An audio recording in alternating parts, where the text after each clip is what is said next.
Hi, my name is Nir Eyal, and in this episode we are going to learn how to hook your users in 3 steps. I'm going to teach you all about habit testing. So for the past 25 years, something that all great tech companies have had in common is that they are experts at building user habits. Products like Facebook, Instagram, WhatsApp, Slack, all of these products have become indispensable. They become part of our daily routines. The problem is, of course, that creating habits is easier said than done, and there aren't that many resources for entrepreneurs out there trying to figure out how to build a consumer habit. Of course, there is one good book you can read on that topic. So today I'm going to share with you one particular technique that I call habit testing that's incredibly effective at figuring out what habits you should build for, how you should design your product to cater to existing consumer habits and to build and refine your product to sustain those user behaviors. Now, if you're familiar with the work of Eric Ries, maybe you've read Lean Startup. He just came out with a new book called The Leader's Guide to Implementing the Lean Startup. You'll be familiar with the lean methodology of building, measuring, and learning.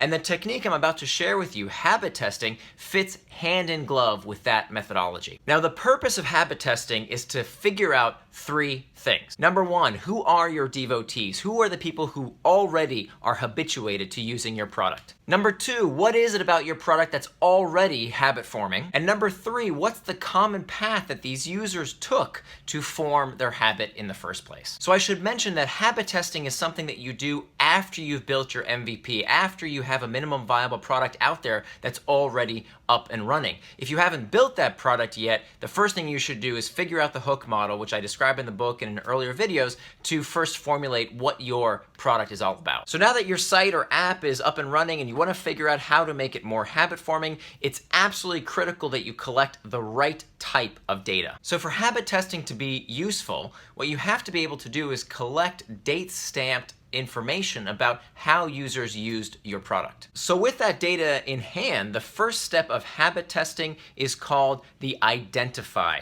step. The identify step is all about understanding who are the users that are currently habituated to your product or service. Now that requires that you set some kind of number, some reasonable expectation. Ask yourself, if someone was habitually using my product or service, how often would they use it? Some products need to be used every day, some once a week. How often would a habituated user use your product or service? Just make sure to be very realistic about how frequently you would expect someone to use your service. You know, something like Snapchat has to be used every day for it to be useful, but maybe a product like Flickster, a movie recommendation site, once a week would probably be the right number for a habituated user. One shortcut, of course, is to see how often you use the product or service. If you're building your app or website, you yourself should be using it, and so a good question to ask is, how often do you find it useful? Now that number really should be within a week's time or less. As we discussed in previous videos, frequency is a key prerequisite for habit formation.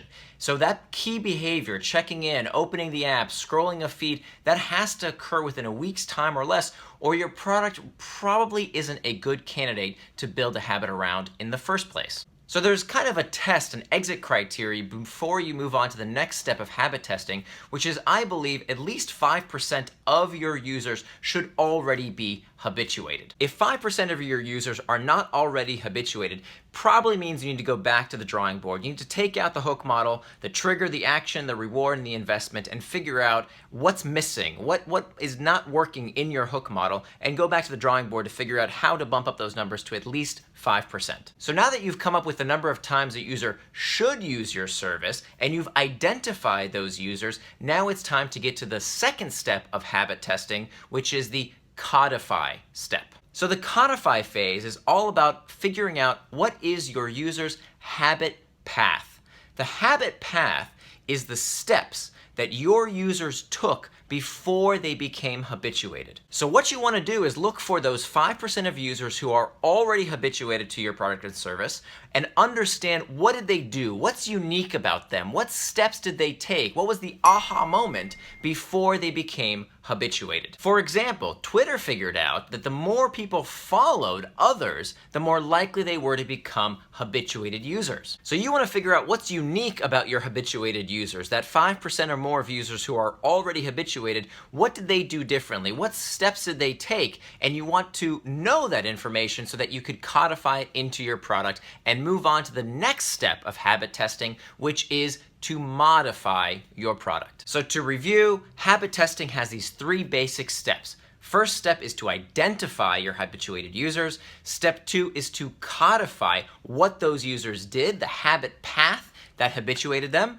And then finally, step number 3 is to modify your product. Identify, codify, and modify. And of course, the modify phase is all about taking that information, understanding what your users did to become habituated in the first place, and then modifying your product so that all new users take the same habit path. So back to that Twitter example, in their early days, when they figured out that the habit path that users took was following other users, they modified the product, the onboarding experience, so that of course today, the first thing you do when you sign up for Twitter is that you're prompted to follow other people. So you can continue to use this process and track users by cohort to see what changes in your product, how you can modify your hook model to increase user retention per cohort. Cohort analysis is absolutely critical if you're trying to boost user engagement. If you're not familiar with the term, just Google it. There's lots of resources out there about how to do cohort analysis. By doing habit testing, you're more likely to figure out that nugget of wisdom, that bit of information that will tell you how to change your product in the future